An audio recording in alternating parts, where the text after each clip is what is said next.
Kabanata 1856 Katapusan ng mga Dragon Gods, 1. Ang utos ng Devil Master ay brutal at walang awa. Agad nitong pinasiklab ang lahat ng puot at galit sa loob ng malalim na dibdib ng mga practitioner sa hilagang rehiyon. Ang Yama Devil, Brahmamon, Soul Stealing at iba pang hilagang rehiyon na Divine Masters ay tumili na parang baliw. Pagkatapos, nang walang anumang pag-aalinlangan, gaano man kakilakilabot ang mga sugat na dala nila sa kanilang mga katawan, lahat sila ay tumakbo patungo sa kaaway na may puot at kadiliman. Salamat sa kalamidad at kasawian, ang malalim na enerhiya ng kadiliman ng lahat ay kumukulo tulad ng isang walang katapusang bagyo. Sa likod nila, naging mabagsik din ang mga mukha ng Deep si Divine Masters at Brahma Kings. Noong una, hindi sila sigurado kung paano magre-react sa sitwasyong ito. Pagkatapos, naalala nila ang lahat ng sama ng loob, puot, at kawalan ng pag-asa na kanilang nadama sa panahon ng pagtatanggol na labanan at pinahintulutan ang kanilang mga emosyon na ibahin sila sa mga umaangal na halimaw. Ngayon, ang gusto lang nila ay ilabas ang mga emosyong iyon at maghiganti kahit na nangangahulugan ito na maging isang tunay na demonyo. Hindi nagtagal bago nagutos ang Dragon Emperor of Absolute Beginning na ipakalat din ang kanilang mga pakpak ng paghihiganti laban sa Western Divine Region. Kadiliman, uhaw sa dugo, layunin ng pagpatay, karahasan. Ang Venerable Withered Dragon sa unahan ay dahan-daang nagtaas ng kanilang mga ulo. Bagamat ang kapangyarihan ng mga taong Diablo ay biglang naging dilikas na nagngangalit, hindi sila makikialam kung sila ay nasa kanilang normal na kalagayan. Gayunpaman, ang kanilang mga kaluluwa ng dragon ay nanginginig sa takot, ang kanilang mga paa ay parang malambot na parang bulak, at ang takot ay ang isang emosyon na nanag sa lahat. Kung tungkol sa kanilang draconic energy, hindi man lang nila makuha ang 5% ng kanilang tunay na kapangyarihan sa kabila ng pagkagat ng kanilang mga dila at pagsubok ng ganap sa lahat ng naiisip nila. Kahit papaano ay nagawa nilang gawin ang imposible, wala silang lakas o lakas ng loob na ilabas ito. Ang di nakapipinsalang Diablo na mga tao na maaari nilang durugan na parang mga langgam kanina ay nagdulot ng matinding takot at kawalan ng pag-asa sa kanilang mga puso. Halos hindi na ituwid ni Long San ang kanyang likod bago sinabing, teka.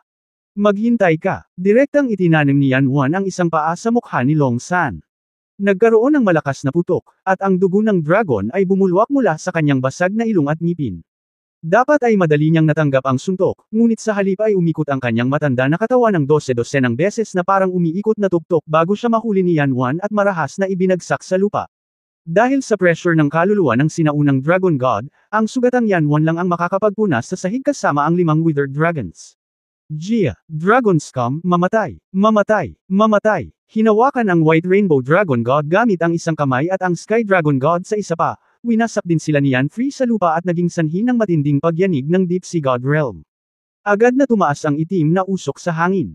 Sa lahat ng tatlong ninunong Yama, walang alinlangan na siya ang pinakanasaktan sa kanilang lahat. Dati, sobrang nasaktan siya na halos hindi na siya makatayo. Ngayon, siya ay tumatalon pakaliwa at kanan, at humihiyaw na parang nasubak siya ng ilang nakatutuwang gamot o kung ano paman. Ang itim na Yama Devil na enerhiya ay madaling tumagos sa mga katawan at kaluluwa ng mga Diyos ng Dragon, at pinatay ang draconic aura na kakatipon lang nila. Makalipas ang ilang paghinga, ang kanilang mahinang paghahangad ay natunaw sa lubos na takot at kawalan ng pag-asa, at walang pag-asa nilang hinintay na angkinan sila ng kamatayan. Samantala, literal na pinunit ni Yantu ang katawan ng Asher Dragon God sa kalahati habang siya ay nagpakawala ng nasa sabik at nagngangalit na sigaw. Ang huli ay naging ikatlong Dragon God na namatay pagkatapos ng Ash Dragon God at Crimson Destruction Dragon God. Gayunpaman, ang kanyang kamatayan ay higit na nakakahiya at maliit kaysa sa alinman sa kanyang mga kapatid. YAHOW Napilipit ang mga personalidad ng tatlong ninuno ng Yama sa kanilang katawa-tawang matagal na pananatili sa Bone Sea Abyss, kaya hindi inaasahan ang kanilang pagiging kakaiba. Ang kakaibang sigaw ng labanan ay nagmula kay Kang Shitian. Ang Southern Region God Emperor ay talagang tumalon sa ibabaw ng 5 Venerable Withered Dragons at tinapakan ang lahat ng kanilang mga ulo na parang unggoy. Sa kanyang huling paglukso, nagpakawala siya ng isa pang kakaibang sigaw at tinapakan ng gusto ang likod ng Cyan Abyss Dragon God. Crap! Kung ang Cyan Abyss Dragon God ay nasa isang normal na estado, maaaring natapakan ni Kang Shitian ang lakas ng isang sanggol na sumuso sa mga suso ng kanilang ina at wala talagang naabot. Pero ngayon, ang kanyang Gulu God ay pumutol na parang ang pinakamagandang sanga sa mundo. Ang ingay na sumisigaw ng dugo ng Dragon God at ang nakakabaliw na pagtawa ni Kang Shitian ay parang nakakakilabot. Cyan Abyss, sabi ni Kang Shitian sa nakakatakot na boses, 7,433 taon na ang nakararaan. Sa ika-4 na pagkakataon na binisita ko ang Dragon God Realm, hindi mo ibinalik ang aking busog, karapat-dapat kang mamatay para sa pagkakasala. Basag, muli niyang ibinaba ang kanyang mga paa at binasag ang isa pang bahagi ng Saiyan. Abyss Dragon God Spine. Sumunod, bumaligtad siya sa hangin habang sinasalo ang leeg ng Jade Dragon God gamit ang kanyang mga paa, itinapon din siya sa lupa.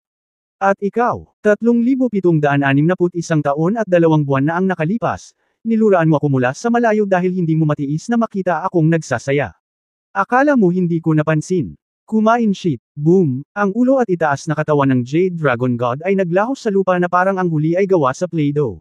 Makalipas ang ilang stomp, nagpalit siya ng target at sinipa ang pinakamahalagang mukha ng Purple River Dragon God, na nagdulot ng pag-dislocate ng ilong nito, at tuluyang naalis sa pwesto ang mga tampok nito. Beach. 479 years 11 months and 13 days ago, naglakas loob kang tawaging pangit ang bago kong asawa sa harap ng lahat sa Eternal Heaven Realm. Alam mo ba kung ano ang ibig sabihin ng inner beauty? Siyempre hindi, kahit ang Deep Sissoko ay mas marangal kaysa sa iyo na asong babae. Maaaring maraming bagay si Kang Shitian, ngunit talagang hindi siya tagapagtanggol ng mas patas na kasarian. Ang ganda ng Purple River Dragon God ay napadpad sa impyerno sa pagitan ng kanyang mga sumpa. Ang kanyang mga pupil ay lumawak, ang kanyang mga daluyan ng dugo ay lumawak, ang kanyang mga pores ay bukas, at maging ang kanyang utak ay humihinga ng enerhiya sa loob at labas na parang baliw. Lantang Dragon, Diyos ng Dragon, Taoy. Dito at ngayon, siya, si Kang Shitian, ang kanilang tunay na Panginoon at Panginoon. Ang kanyang walang humpay na pagmumura ay naging sanhi ng halos lahat ng tao sa pawis ng malamig. Sapat na masama na ang Diyos na Emperador ay isang baliw na aso, ngunit ngayon nalaman nila na siya ay isang dalubhasa din sa paghawak ng sama ng loob. Ang lahat ng mga hinaing na sinabi niya ay dapat kasing liit ng mani sa isang Diyos na Emperador, ngunit naalala ito ng baliw na bastard kaya sinabi niya ang eksaktong mga araw. Bastos ka, maging si Yantu ay hindi na nakatiis na makinig sa kanyang at sinipa si Kang Shitian sa puwitan. Pinahintulutan ng Diyos na Emperador ang kanyang sarili na madala ng ilang kilometro ang layo bago gumawa ng mid-air flip at lumipad patungo sa nanginginig na Dragon Sovereigns na may pinaka-nakakatakot na tawa sa kanyang lalamunan. Ang sugal na ito ay talagang sulit. Kaya kung tumawa sa kabilang buhay kahit putulin ako ni Yun Che at Ipak-Ain sa mga aso pagkatapos nito. Habang sinisira ng tatlong ninuno ng Yama ang Withered Dragons at ang Dragon Gods, ang mga profound practitioner sa hilagang rehiyon ay sinasalanta ang nakaluhod na Dragon Sovereigns at Master Dragons. Tama, nananalasa. Ang pagsupil sa kaluluwa ng dragon ay napakalakas ng kawalan ng pag-asa na ang kanilang pagtutol ay mailalarawan lamang bilang kalunus-lunus. Ang kanilang pagkabigla at sapilitang pagpapasakop ay labis na kakilakilabot na karamihan sa kanila ay hindi man lang makapag-isip na lumaban hanggang sa sila ay mamatay. Ang lahi ng Diyos ng Dragon ay ang pinakamalakas na lahi sa buong God Realm, ngayon. Sila ay inani sa pinaka-brutal na paraan na may isip ng mga taong puno ng puot. Pumupuno sa hangin ang nakakapang-alab na hiyawan, at ang dugo ng dragon ay naging pula ang lupa. Sa pagkakataong ito, hindi lamang ang maitim, malademonyong dugo ang mga pool ng dugo sa lupa.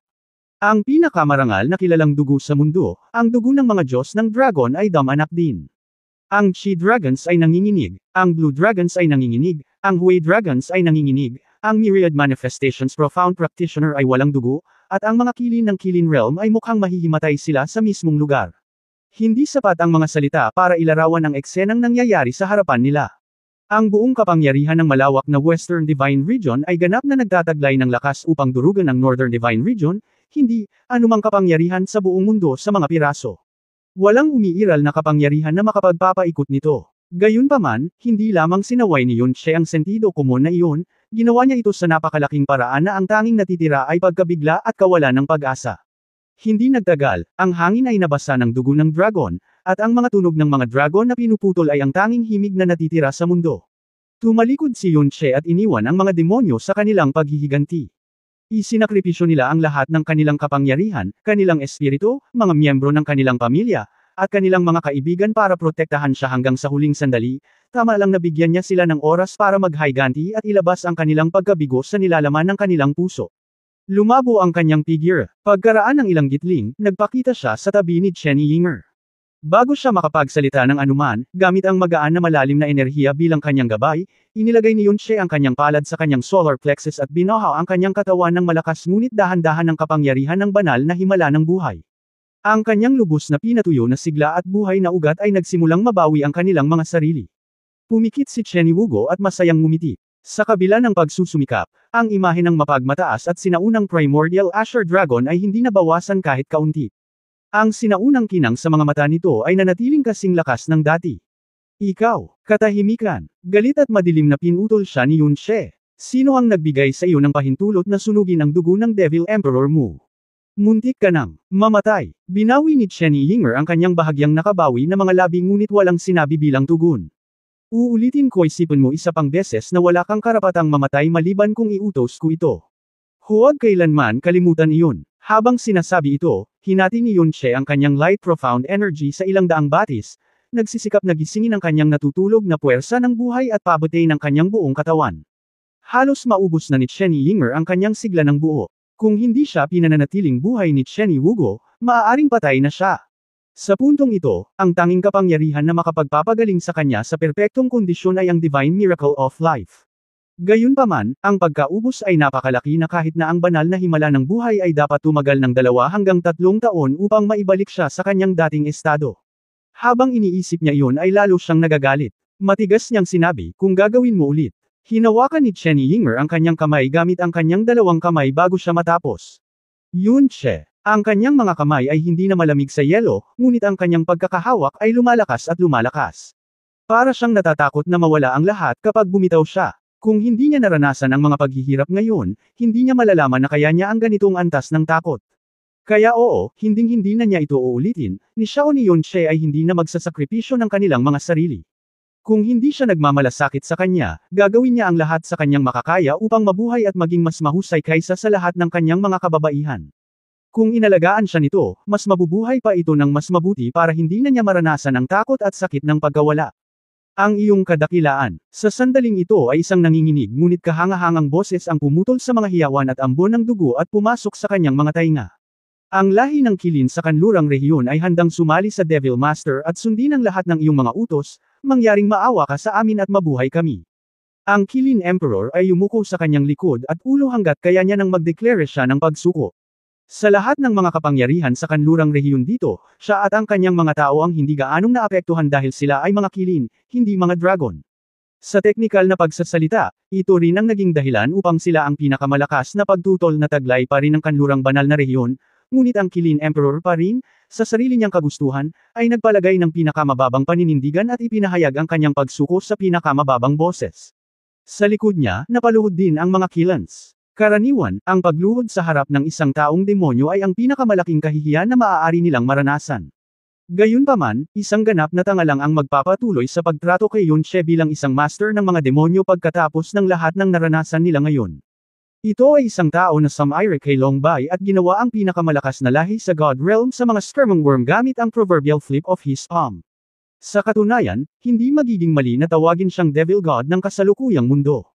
Kung tutuusin, ano ang pagkakaiba niya sa nagbalik na Heaven-smiting Devil Emperor noon?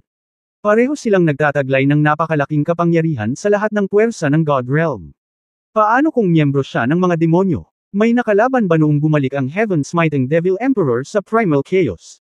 May makakalaban pa kaya kay Yun She gaya niya ngayon. Ang isa pang emperador ng Diyos sa kanlurang rehiyon, ang Myriad Manifestations God Emperor, ay lumuhad din pagkatapos ng paghandaan ng Qilin God Emperor. Pakiramdam na parang, nabaluktot ang kanyang puso at kaluluwa sa hugis ng isang pretzel, sumigaw siya, ang Western Region Myriad Manifestations Realm ay nag-aalok din ng kanilang walang hanggang pagsuko sa Devil Master. Kami, hindi namin nakalimutan ang iyong pagliligtas sa mundo noon. Hindi namin nais na maging kaaway ka. Hindi kami binigyan ng Dragon God Realm ng pagpipilian na sumuway. Nagsusumamo kami na ipakita sa amin ng Devil Master ang kanyang walang katapusang awa at patawarin kami muli para sa mga kasalanang nagawa namin sa ilalim ng pamimilit. Mula sa araw na ito, sasambahin lamang namin ang Devil Master at makikinig lamang sa iyong mga utos. Kami ay sumusumpa na mabubuhay at mamamatay gaya ng gagawin mo sa kawalang hanggan. Kung kahit isa sa atin ay maglakas loob na labagin ang walang hanggang sumpa, naway putulin tayo sa 10,000 piraso at ilibing sa 100 antas na purgatorio. Isang deklarasyon ng kumpletong pagsusumit, isang emosyonal na pagsusumamo, isang pinakanakamamatay na panunumpa, lahat ay sumisigaw sa tuktok ng Myriad Manifestations God Emperor's lungs. Sa dami man lang, nalampasan ng Diyos na emperador ang Qilin Emperor ng maraming decibel. Wala ni isang banal na guro sa likod ng Diyos na emperador ang nakadama na ang deklarasyon ay nakakahiya. Sa katunayan, nakaramdam sila ng matinding kagalakan na ang kanilang Diyos na emperador ay isang matalino at sapat na kakayahang umangkop upang malaman kung kailan siya binugbog. Kabanata 1857 Katapusan ng mga Dragon Gods, 2. Hindi, si Chen Yinger ay nagngangalit na mga ngipin habang nakatitig sa myriad manifestations God Emperor. Sila, pinatay si Uncle Gu, hindi sila mapapatawad.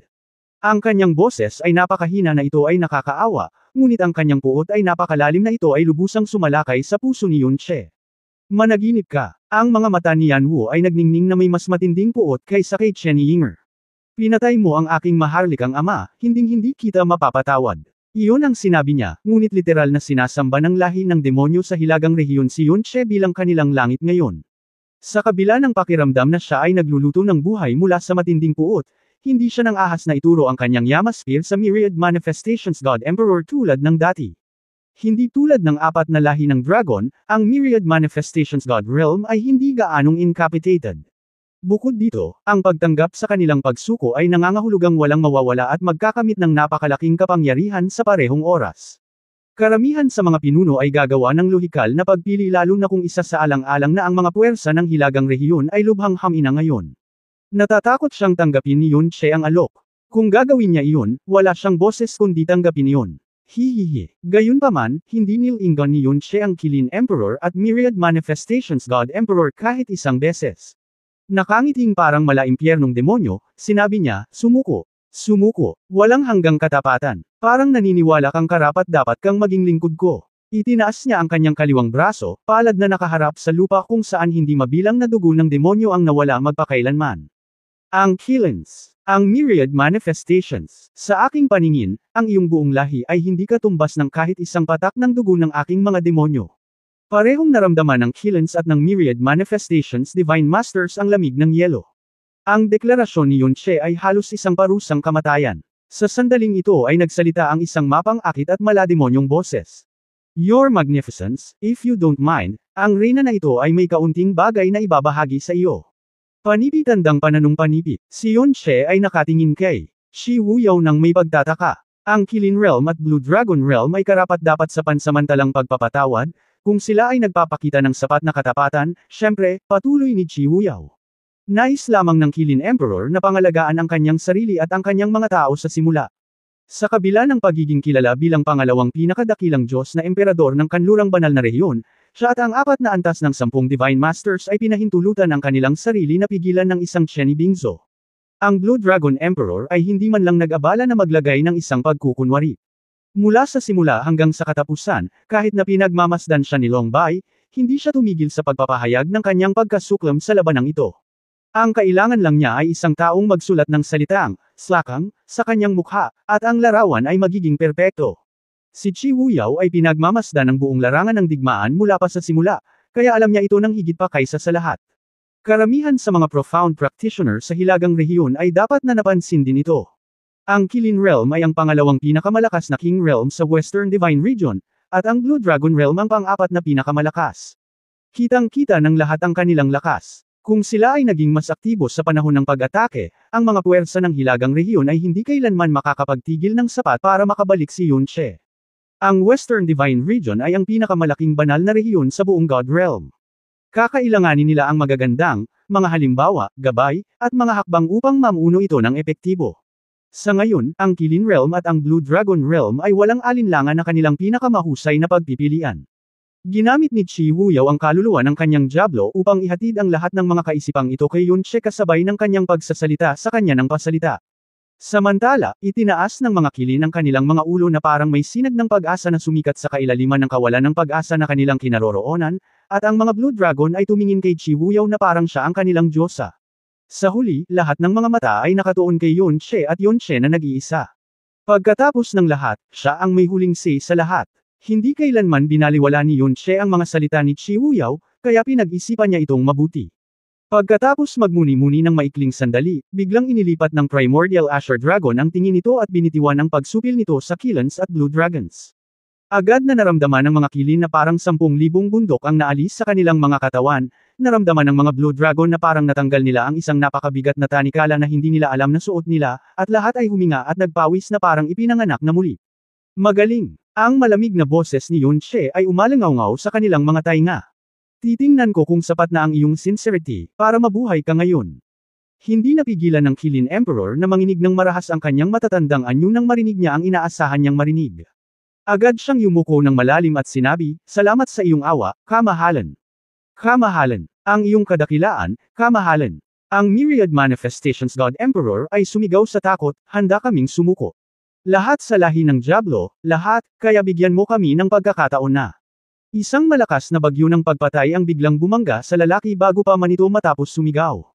Ang Qilin Emperor ang sumunggab sa ulo ng Myriad Manifestations God Emperor na may pagpatay sa kanyang mga mata. Ito ay Valentuna. Ang Myriad Manifestations Realm ay ang pinakamahina na God Realm ng 6 na King Realms ng Western Divine Region, ang She Dragons, Hui Dragons at ang Dragon Gods. Pero ngayon, sila ang pinakamalaking banta sa kanilang lahat.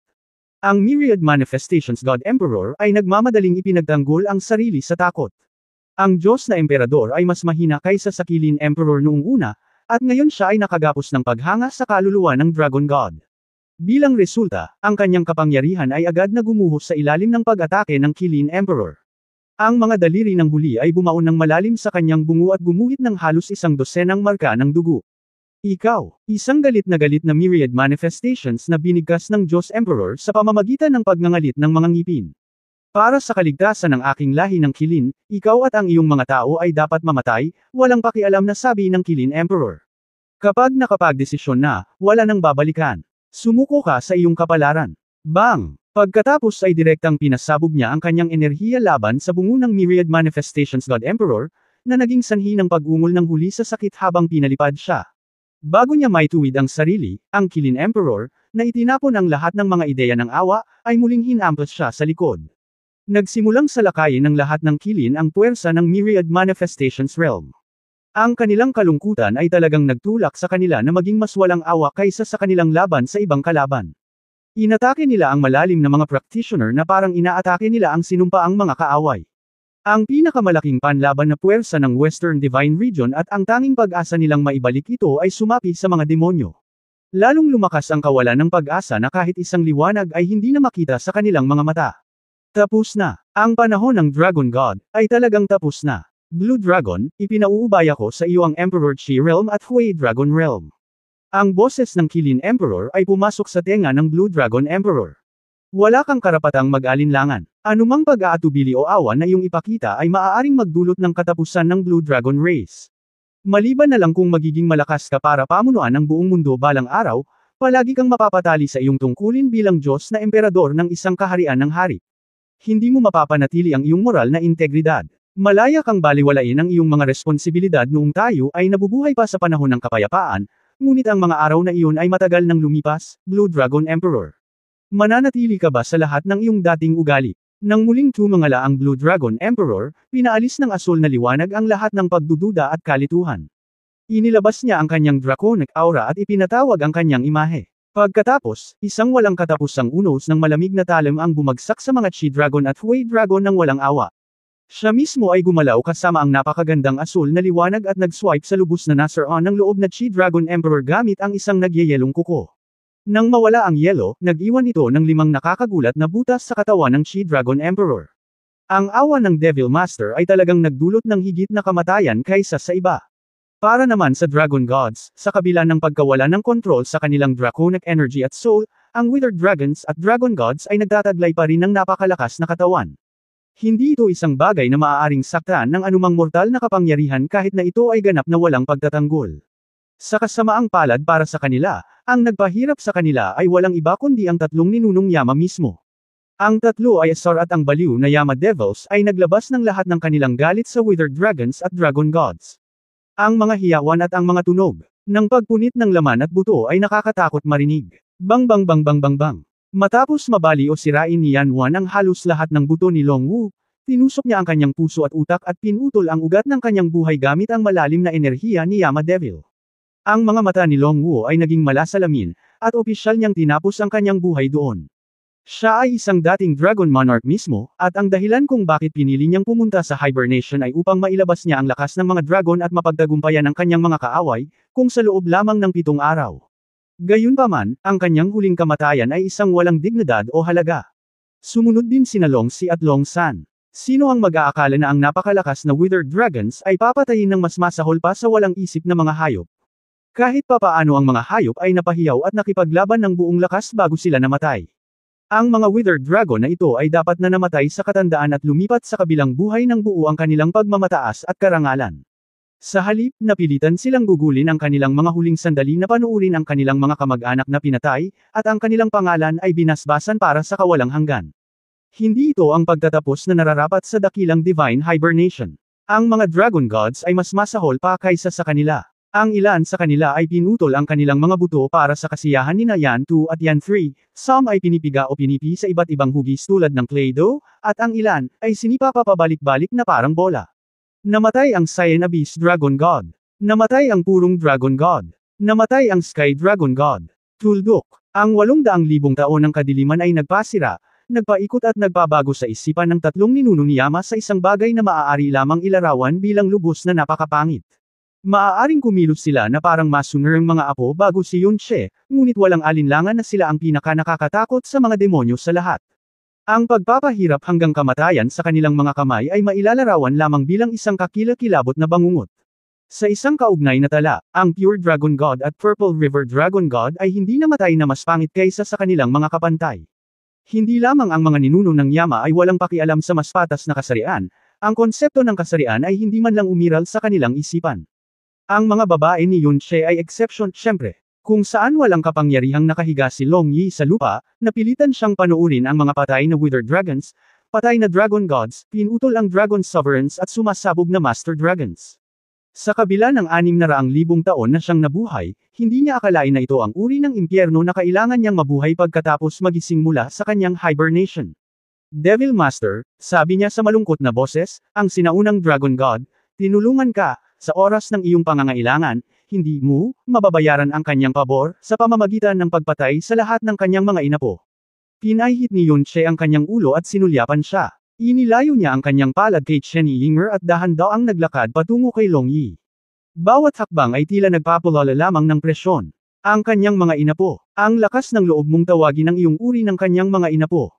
Tuwang-tuwa si Yunche. Ang tanging dahilan kung bakit mo taglay ang kanyang kadugo ay dahil ang iyong ninuno ay nangyari sa ilan sa kanyang pinagmulang dugo at pinagmulang kaluluwa noong mga taon ng pagbuo ng God Realm, kung mayroon man, ang iyong lahi ang may utang na pabor sa kanya. Isang pabor na nawalan ka ng karapatang makinabang mula noong matagal na panahon. Ang boses ni Yunche ay naging mas madilim kaysa dati. Huwag kang mag-alala, hindi ka pupunta sa iyong libingan ng mag-isa. Maglalakbay ako sa Dragon God Realm at sisiguraduhin puksain ang bawat tao na may bloodline na Dragon God. Gaya ng sinasabi mo, may utang na loob ako sa Primordial Asher Dragon ng malaking pabor, kaya tama lang na maglinis ako ng bahay para sa kanya. Ang aking mga inapo ang magiging isang tunay na lahi ng Diyos ng Dragon sa mundong ito.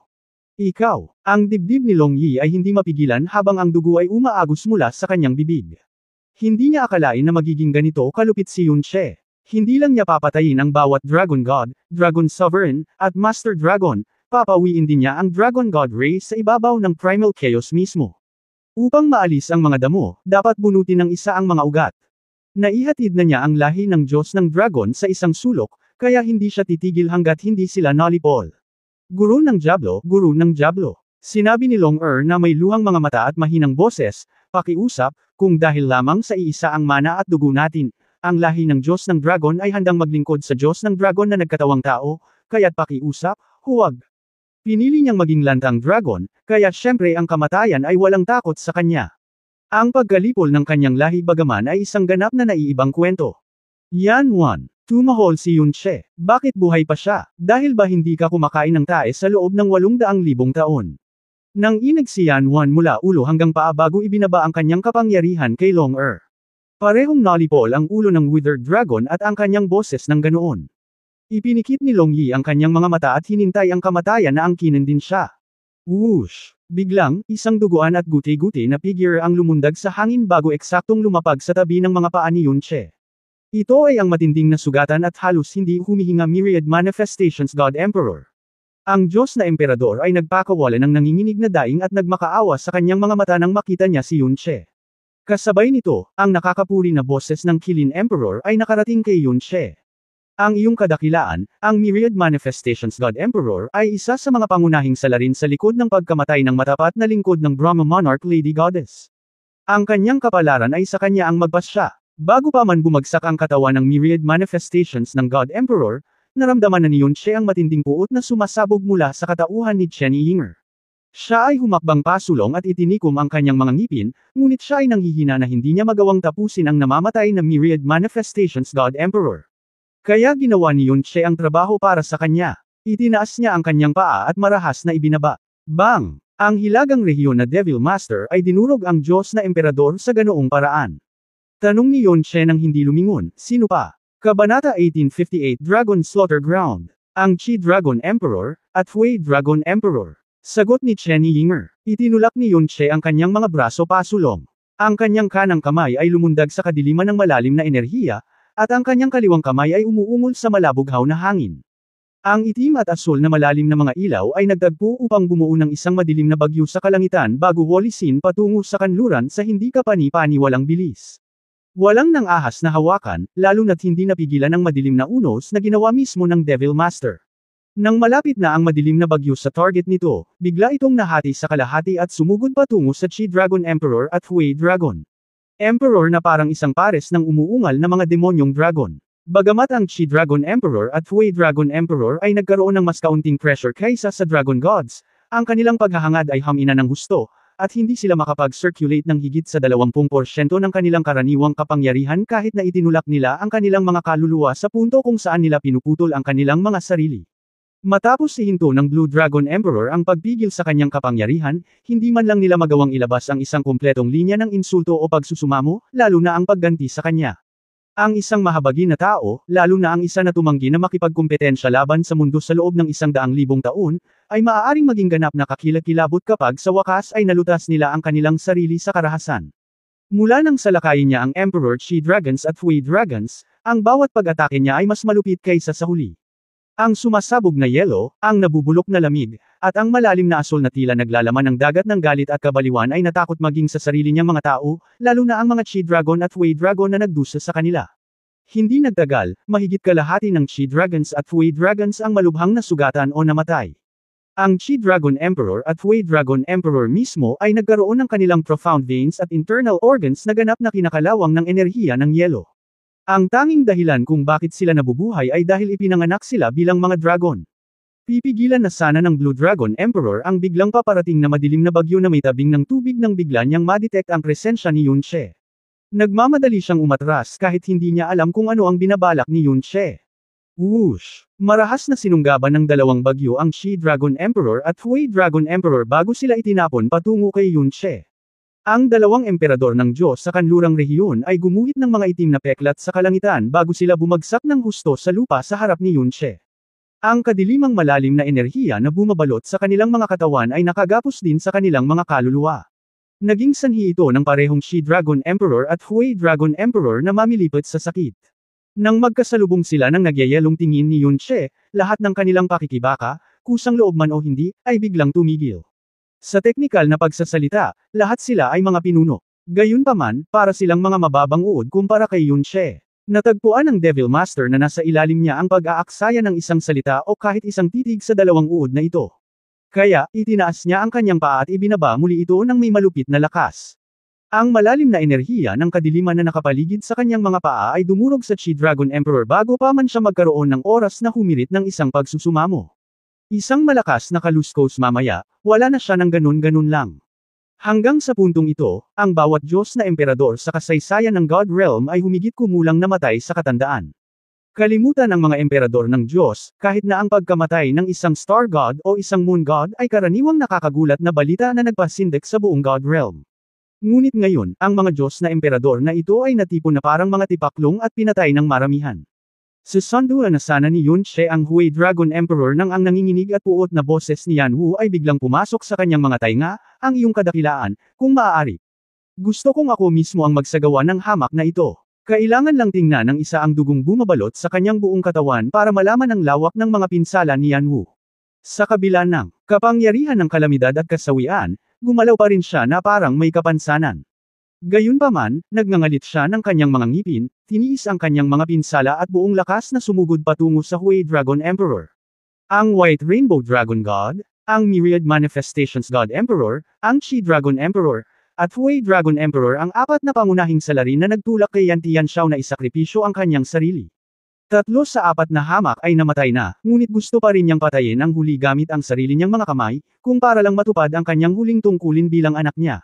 Medyo binawi ni Yunche ang kanyang dark energy at sinulyapan si Chen Yinger. Pagkatapos, sinipa niya sa tiyan ang Hui Dragon Emperor, nawasak ang kanyang huling natitirang bit ng sigla at draconic breath sa proseso, at pinalipad ang kanyang kalahating patay na katawan kay Yan Wu. Pulang liwanag ang sumabog mula sa mga mata ni Yan Wu habang inilalabas niya ang halos sapat na enerhiya ng Yama Devil upang lampasan ang kanyang pinakamalaking limitasyon. Sa halip na hawakan ang Yama Devil Spear, pinili niyang saksakin ang Hui Dragon Emperor gamit ang sarili niyang dalawang kamay at bawain ang buong katawan nito, or kapangyarihang puno ng puot. Hindi natural na nanlaki ang mga mata ng Hui Dragon Emperor. Ang huling imahe na nakatatak sa kanyang mga mata ay ang kanyang Hui Dragons na pinatay ng itim na dugo.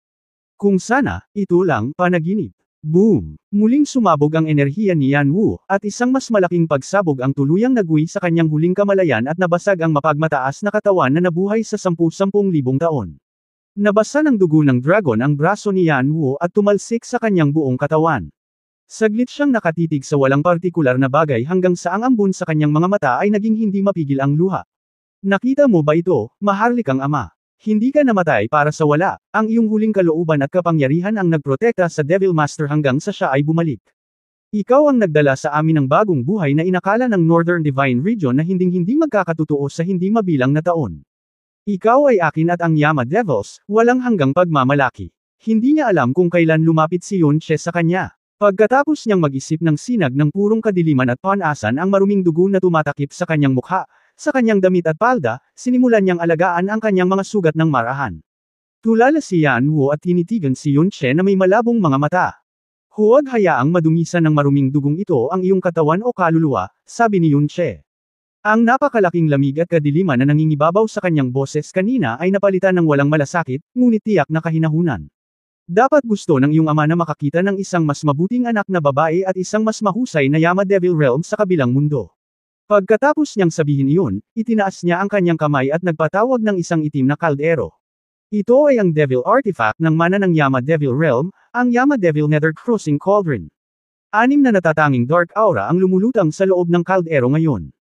Isa sa kanila, ay walang iba kundi ang Yama Devil Aura na dinadala ng kanyang ama. Ang isa sa mga kapangyarihang pinagmulan ng Yama Devil ay pumanaw na kasama si Tian Guo magpakailanman. Kinuha ni Yunche ang Yama Devil Nether Crossing Cauldron mula sa 3 Yama ancestors. Maging si Yan Tianxiao, ang Diyos na Emperador ng Yama Devil Realm ay nahawakan lamang ito ng 2 beses sa kanyang buhay. Hanggat pagmamayari ni Yunche ang Yama Devil Nether Crossing Cauldron, ang Yama Devil Realm ay hindi kailanman magiging malaya sa kanyang kapangyarihan. Ngayon, ibinalik niya ito kay Yan Wu mismo. Nangangahulugan ito na ang Yama Devil Realm ay pinagkalooban ng tunay na kalayaan at kalayaan ng dumating ang bagong mundo at hinaharap. Matapos tanggapin ni Yan Wu ang Yama Devil Nether Crossing Cauldron, ang kanyang mga pisngi ay nagsimulang manginig, at napakagat siya sa kanyang mga labi na umagos ng dugo. Nang sa wakas ay inalis na niya ang artifact ng mana ng demonyo, sa wakas ay nawalan siya ng kontrol sa kanyang emosyon, niyakap si Yunche, ibinaon ang kanyang ulo sa dibdib nito at umiyak. Nanlaki ang mga mata ni Yunche sa realisasyon. Siya ay katutubo na samandal at itinaas ang kanyang mga kamay sa hangin, ngunit ang mga hikbi ni Yan Wu ay nakakadurog ng puso na sa huli ay hindi niya mahanap ang puso na itulak siya palayo. Alternasyon. At #yen%, anuman ang magandang nararamdaman ni Chen Yinger 1 segundo ang nakalipas ay agad na napalitan ng matinding galit. Tinalikuran niya ang kanyang ulo at binibigkas ang mga ngiping nagngangalit, bastard. Sa kabilang panig, si Yan 1, 2, at 3 ay inaalis ang dugo ng dragon sa kanilang mga kamay pagkatapos patayin ang huling lantang dragon at dragon god. Nang tumingin sila sa direksyon ni Yunche, halos mahulog ang kanilang mga eyeballs sa kanilang mga socket. Motherfu, ang ibig sabihin ba nito ay kailangan nating sambahin ang ating apo sa tuhod na apo tulad ng ating ninuno mula ngayon. Taliwas sa kanilang komedya na hitsura, ang lupa sa ilalim at likod nila ay nagkalat ng laman, dugo at buto ng dragon. Lahat ng 5 withered dragons at 7 dragon gods ay namatay ng walang nikititing na dignidad o klase. Ang isang ligaw na aso na binugbog hanggang mamatay sa mga lansangan ay malamang na may higit na dignidad kaysa sa kanila. Ang reputasyon na nilinang ng Dragon Monarch, Withered Dragons, at Dragon God sa loob ng 1,000,000 taon, ay nalipol din sa isang araw. Sa pag-aakala na ang ilang inapo ng Dragon God ay nakalusot sa lambat at nabuhay upang ikwento ang kwento, tiyak na gagawin nila ang lahat sa kanilang makakaya upang mailibing ang kaiyahiyang kasaysayang ito. Ang larangan ng digmaan sa kanlurang bahagi ay malayo, mas madyugo kaysa sa larangan ng digmaan ng mga ninuno ng Yama, gayunpaman. Kung ang isang tao ay nag-iisip na ang mga profound practitioner sa hilagang rehiyon ay mayroon lamang isang araw na halaga ng galit at puot na ilalabas, sila ay talagang nagkakamali. Hindi, mayroon silang 1,000,000,000 taong halaga ng kawalan ng pag-asa, kalungkutan, sakit, puot, at higit pa upang maibulala sa kanilang mga kaaway. Ang pagkakaiba sa pagitan ng isang malalim na practitioner na pinigilan at hindi napigilan ng Dragon God image ni Yunche ay parang gabi at araw. Ang dapat na maging isang pantay na labanan man lang ay naging ganap na isang panig na pagpatay, ang isang larangan ng digmaan ay naging isang patayan. Ang kanilang maitim na dugo ay kumulo sa paniniil habang inaani nila ang mga Dragon Sovereigns, na ang kapangyarihan ay nagpabagsak sa kanila sa kawalan ng pag-asa kanina, tulad ng trigo. Ibinagsak nila ang Dragon Sovereigns at Master Dragons sa lupa at pinahirapan sila ng tagapagmana ng kadiliman malalim na enerhiya. Ginamit ng ilan ang kanilang mga hubad na armas at maging ang kanilang mga ngipin upang punatan ang kanilang mga biktima. Ang mga puwersa ng Hui Dragon at ang mga puwersa ng Chi Dragon ay hindi rin naging mas mahusay. Matapos mawala ang kanilang mga Diyos na emperador, nawala kahit ang kanilang huling bit ng paniniwala. Nakatayo sa harapan nila ang malademonyo na mga profound practitioner sa hilagang rehiyon. Dumating sa likuran nila ang walang awa na backstab ng Blue Dragons. Sa isang kahulugan, ang kanilang pagbagsak ay mas malala pa kaysa sa Dragon Gods. Hindi sa hindi nila matanggap ang kamatayan, ngunit ang pagkamatay sa isang malungkot na paraan kung saan hindi nila kayang makipaglaban ay isang ganap na kakaibang kwento.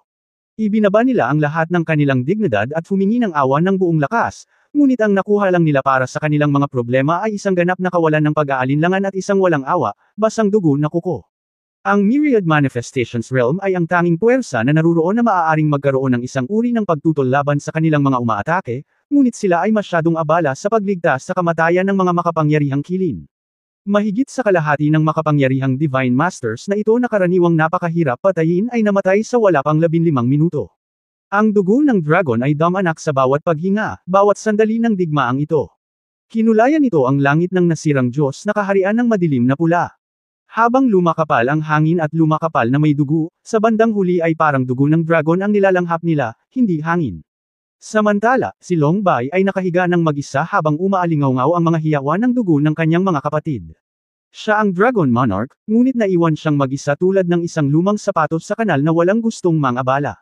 Nabuhay si Long Bai sa loob ng 350,000 taon, kaya ang 24 na oras ay isang snap lang sa kanya.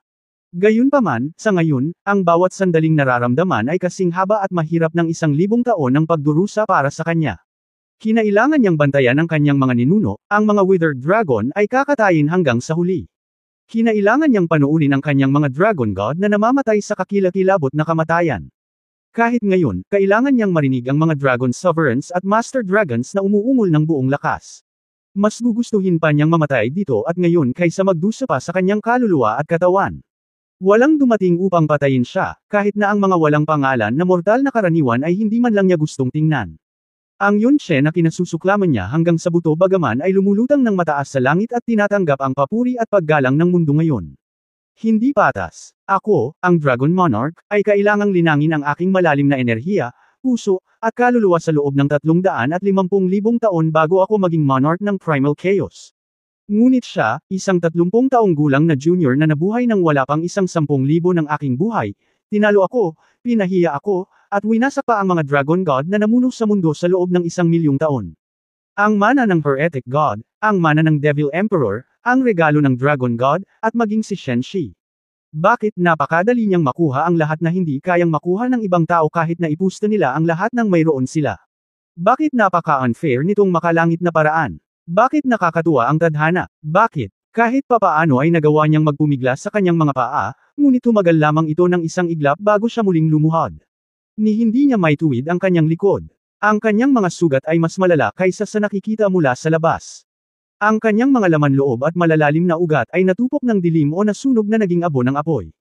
Kung ang kanyang puwersa sa buhay ay hindi kasing lakas ng dati, kung siya ay iba pa, siya ay namatay ng 1,000 beses na. Sa kalangitan, pagkatapos ng unti-unting pagpigil ni Yanwu sa pag-iyak, sa wakas ay napagtanto niya ang kanyang ginagawa at inilayo ang kanyang ulo sa dibdib ni Yunche. Sa sobrang pagkataranta para panasan pa ang kanyang mga luha, iniyuko niya ang kanyang ulo. Nang malalim at humingi ng tawad, paumanhin, Your Magnificence. Hindi sinasadya ni Yanwu. Umiling si Yunche at ngumiti sa kanya. Buti na lang naluluha ka. Panipi tuldok tuldok tuldok panipi. Matapos panasan ni Yanwu ang kanyang mukha gamit ang kanyang palad, ipinahayag niya ng may panibagong determinasyon, huwag kang mag-alala, ang iyong kadakilaan. Kami ng mga Yama Devils ay hindi karaniwang ganito karupok. Si Yanwu ay nanunumpa sa iyo na ang Yama Devils ay babalik sa kanilang dating kaluwalhatian sa loob ng wala pang 10,000 taon. Kami ang magiging pinakamatalim at pinakamatapat na talim ng Diablo kailanman. Ito ay parehong pangako at deklarasyon ng hinaharap ng Yama Devil Realm. Napakagaling. Tumango si Yunche. Inaasahan ko ito. Pagkatapos sabihin iyon, tumalikod siya at inutusan ang lahat ng malalim na practitioner sa hilagang rehiyon sa mababang tono, tapusin mo na. Gumagamit ng parehong malalim na enerhiya at enerhiya ng kaluluwa ng sabay habang gumagamit ng malalim na hawakan dahil natural na mas nakakapagod ang carrier kaysa sa paggamit lamang ng enerhiya ng kaluluwa ng isang tao. Bagamat ang kanyang kabuoang enerhiya ng kaluluwa at ang kanyang pagkadalubhasa sa banal na kaluluwa ng Dragon God ay higit na nalampasan ng dati dahil sa halos 3 taon ng dual cultivation sa Divine Stainless Soul ni Shui Meiyin, hindi pa rin ito isang bagay na maaari niyang panatilihin ng masyadong mahaba. Ito ang pinakamalakas na pagsupil sa kaluluwa sa buong mundo pagkatapos ng lahat. Siya ay nagsisimula ng medyo nahihilo, ngunit syempre hindi siya maaaring magpakita ng kahinaan bilang Devil Master. Ang mga profound practitioner sa hilagang rehiyon ay agad na sumuko sa brutalisasyon sa kanilang mga kalaban at sa halip ay tumutok sa pagpatay sa kanilang mga kalaban. Ang bilis ng pagkamatay ng Dragon Sovereigns, Master Dragons, She-Dragons, at Hui Dragons ay agad na tumaas ng husto. Kung isa sa alang-alang kung ano ang kanilang pinagdadaanan, malamang nayakapin nila ang maawang pagpapakawala sa magkabilang braso. Matapos ilagay si Shui Yingyu sa ibabaw ng barrier, si Shui Meiyin ay lumitaw sa tabi ni Yunche at idiniin ang kanyang maliliit na kamay sa kanyang likod. Agad na lumiwanag ang kanyang mga sentido matapos ang kanyang kaluluwa ay aliwin ng kanyang Divine Stainless Soul. Huwag kang mag-alala, kakayanin ko ito ng perpekto, aliw na sabi ni Yunche. Ngayong bumuti na ang pakiramdam niya, sumunod siyang nag-teleport sa harap ng Dragon Emperor of Absolute Beginning. Nang walang salita, ang mga mata ng Dragon Emperor ay kumislap ng puti, at ang kalahating translucent na hadlang ay dinala si Keiji kay Yunche.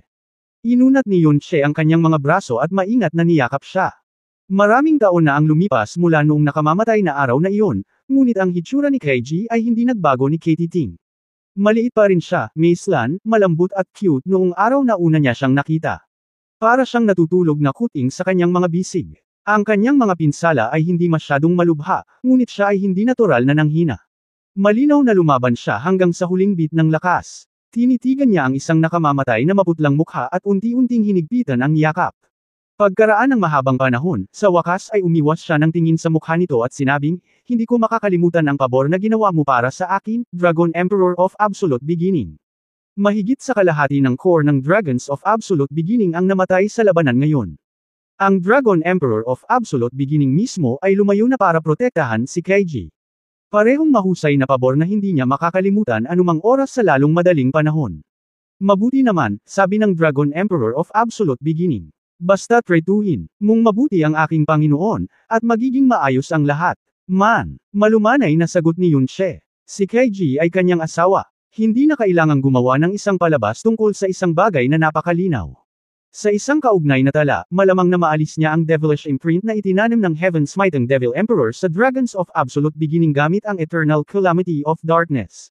Gayunpaman, nagpasya si Yunche na huwag banggitin ito pagkatapos lamang ng maikling sandali ng pag-aalinlangan, Kabanata 1859 Takip silim ng mga Dragon Gods. Unti-unting tumahimik ang larangan ng digmaan.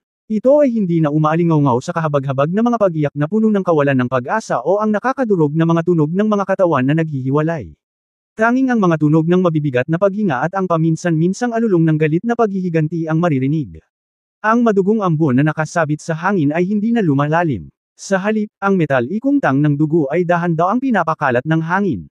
Tumalikod si Yunche kasama si Keiji sa kanyang mga bisig. Ang pinakamataas na antas ng massacre sa kasaysayan ng God Realm ay salamat na natapos na sa basang dugong lupang ito. Sa katunayan, ito ay natapos sa isang hindi maisip na mabilis na paraan. Ang lahat ng Dragon God Realms Venerable Wither Dragons, Dragon Gods, Dragon Sovereigns, at Master Dragons ay patay na. Ginamit sila ng mga profound practitioner sa hilagang rehiyon bilang isang labasan para ilabas ang kanilang matinding galit, kaya karamihan sa kanilang mga katawan ay nagkapira-piraso. Wala ring nabubuhay na Hui Dragon o Chi Dragon. Kabalintunaan, ang Myriad Manifestations Divine Masters ang nagtiis ng pinakamatagal. Gayunpaman, sila ay kinahon sa lahat ng panig ng hilagang rehiyon, ang Killans, at ang Blue Dragon sa bandang huli at wala ni isang nakaligtas sa kanila. Sa oras na ito na ang kakilakilabot na figure ng napakalaking dragon na iyon ay tahimik na nawala mula sa kalangitan sa itaas nila. Sa wakas ay tumigil na sa panginginig ang langit at lupa sa mga sandaling iyon at parang nagkaroon na sila ng pagkakataong makahinga.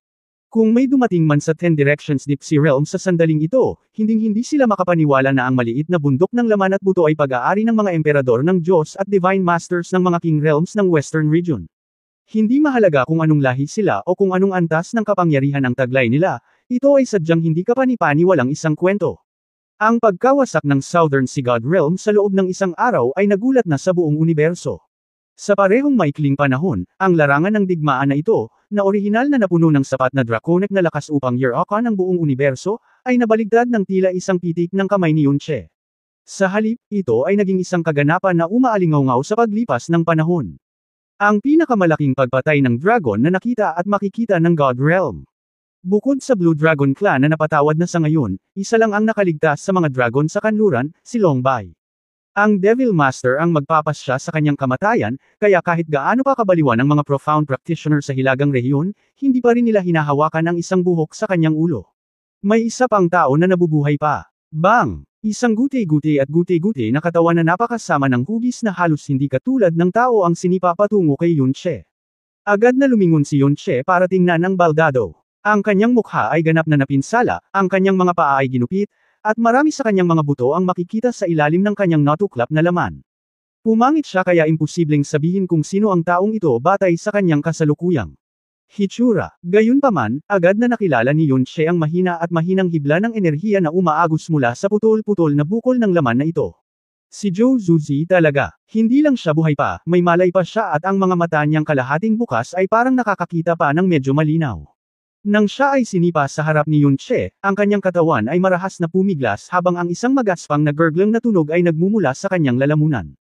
Nakakunot ang noo ni Yunche habang nakatitig sa kanya, ang enerhiya sa paligid ng kanyang katawan ay marahang gumagalaw. Kahit na si Zhou Zuzi ay nabawasan na sa pinakakaabang-abang na estado na posible, hindi pa rin ito sapat para burahin ang puot sa puso ni Yunche. Pinagmamasdan ni Yan 3 ang body language ni Yunche, kaya dali-dali siyang humakbang pasulong at iniabot ang isang nakakunot na kamay. Guro, matutulungan ka nitong matandang alipin na protektahan. Binitiwan ni Yunche ang mga salita, maligaw ka. Mabilis na umatras si Yan 3 na parang kidlat. Sinaway siya ni Yan 1 sa mahinang boses, naging mush na ba ang utak mo? Maglalakas loob kang hawakan ang isa sa mga babae ni Master. Hindi kahit na sa aming malalim na enerhiya. Tanong ni Yan 3 sa medyo galit na boses. Siyempre hindi, sumagot sina Yan 1 at Yan 2 na may kakaibang symmetry. Ibinaba ni Yan 3 ang kanyang ulo sa kahihiyan. Dahan-daang lumapit si Chi Wuyao at sinabi sa mahinang boses, ang kapalaran ng taong ito ay dapat na ikaw at si Keiji ang magpasya, kaya nagpasya akong iwan siyang buhay kapag natagpuan ko siya. Oh, tama, lahat ng mga sugat na ito ay ginawa sa kanya ng maliit na si Keiji at ang kanyang huling 6 na tagapangalaga ay namatay lahat sa pamamagitan ng kanyang kamay. Kapag ang ating kaibig-ibig na Heavenly Wolf ay naging mabangis, siya ay nakakatakot. Ipapayo ko sa aking Panginoong Devil Master na mag-ingat sa hinaharap. Habang nakatingin si Yunche kay Keiji, naiintindihan niya kung paano malalim ang galit niya sa kanya. Desperado na sinubukan ni Zhou Zuzi na palakihin ang kanyang isang magandang mata para titigan si Yunche. Marahas na gumalaw pataas baba ang kanyang lalamunan habang umaagos ang masakit na mga ungol mula sa kanyang mga labi. Ang birtud ay haantong sa walang hanggang kapayapaan, ang kasamaan ay magdadala ng pagpatay ng isang diablang Diyos. Ito ang maikling propesya na nagmula sa Heavenly Mystery 3 Elders na sa wakas ay nagbigay daan sa kanya na patigasin ang kanyang puso. Gayunpaman, ang Eternal Heaven God Realm ay napatay na, ang Moon God Realm ay nawasak, ang Southern Sea God Realm ay nilipol, at ang mga pundasyon ng karamihan sa mga King Realm ng Western Divine Region ay malupit na nabasag sa loob ng isang araw. Ang kasalukuyang Yunche ay lumaki na sa isang kakilakilabot na lawak. Kung gugustuhin niya, malamang na mapapawi niya ang lahat ng buhay sa universo. Ang lahat ng ito ay nangyari sa loob ng ilang maikling taon. Nagsimula ang lahat ng ito sa sandaling pinalipad ng kanyang palad ang Evil Infant Jasmine na lumipad palabas ng Primal Chaos. Bago niya ginawa ang suntok na iyon, nailigtas lang ni Yunche ang mundo, at ginamit ni Jasmine ang lahat ng kanyang lakas para aisil ang Crimson Crack na iyon sa Wall of Primal Chaos. Nanumpa rin siya sa publiko na hinding-hindi niya iistorbohin si Yunche at ang Evil Infant Jasmine, na parehong nagpasya na umalis sa God Realm at magretiro sa mas mababang kaharian para sa kabutihan. Kung hindi niya ginawa ang isang suntok na iyon, ang mabilis na lumalagong Yunche ay maaaring maging pinakamalakas na tagapagtanggol sa mundo, isang taong kayang sugpuin ang anumang kalamidad sa pamamagitan ng kanyang palad. Ang isang tao na akma sa linyang kabutihan ay haantong sa walang hanggang kapayapaan, sa isang katangan.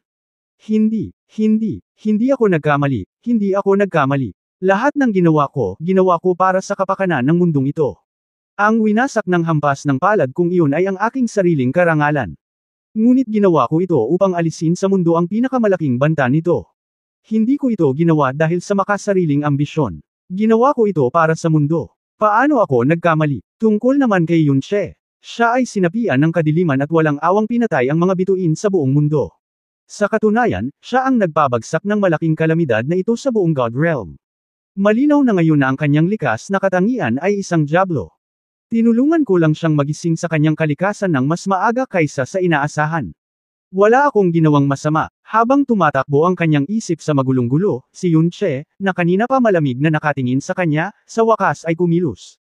Ang ikinagulat ng halos lahat ay ang enerhiyang nagmula sa katawan ni Yunche. Hindi ito ang nakakapang matagalang dark profound energy. Sa halip, ito ay ang sagradong liwanag ng kanyang banal na liwanag na malalim na enerhiya na sumikat mula sa kanyang katawan. Ang liwanag na malalim na enerhiya ay damaloy pababa mula sa katawan ni Yunche upang takpan si Jozuzi at mabilis na inayos ang kanyang nasugatan na katawan. Pagkatapos noon, tumalikod si Yunche at nagpatawag ng maliit na eddy ng hangin para elevate si Jozuzi sa ere bago niya ito itinapon kay Yan 3. Sirahin ang lahat ng kanyang mga meridian. Isang pangungusap ng matinding kalupitan ang lumabas sa mga labi ni Yunche. Ngunit huwag hayaan siyang mamatay. Ang liwanag na malalim na enerhiya ay magpapanatili sa kanyang buhay, ngunit ang pagkawasak ng lahat ng kanyang mga meridian ay maghihikayat sa kanya na siya ay patay na. Si Yunche ay hindi nagpahuli kay Jozuzi ng isa pang sulyap at nagsimulang dahan-daang maglakad patungo sa Longbay. Halos parang naramdaman ni Keiji ang aura ni Yunche sa kanyang mga panaginip habang nagsimulang umayos ang kanyang paghinga. Ang kanyang maputlang puting mukha ay unti-unti ring nagsimulang bumalik sa normal nitong kulay rosas na kulay. Nagpatuloy si Longbay sa pagpupumiglas. Gusto man niyang mamatay, walang paraan na kontento na siya sa ganito. Sa katunayan, hindi na siya nagbuga ng dugo ng dragon kapag siya ay umubo. Sa halip ay inuubo niya ang mga piraso ng kanyang pinaso at pira-pirasong laman loob. Bumagsak ang paa ni Yunche. Bang! Isang malaking pagsabog ang yumanig sa kaluluwa ng lahat at piniga ang kanilang mga puso na parang isang bisyo. Ang pagtapak na iyon ay naging pulbos ang mga laman loob ni Longbay. Kahit na ang banal na himala ng buhay ay hindi siya mailigtas ngayon. Ang iyong panahon ay natapos na, sabi ni Yunche habang nakatingin siya kay Longbay na may malamig na mga mata, ang kanyang paa ay matatag na nakatutok sa kanyang basag na dibdib. Dahil sa kaunting biyayang ipinakita mo sa akin noong nakaraan, bibigyan kita ng huling pagkakataon na magsabi ng isang bagay bago ka mamatay.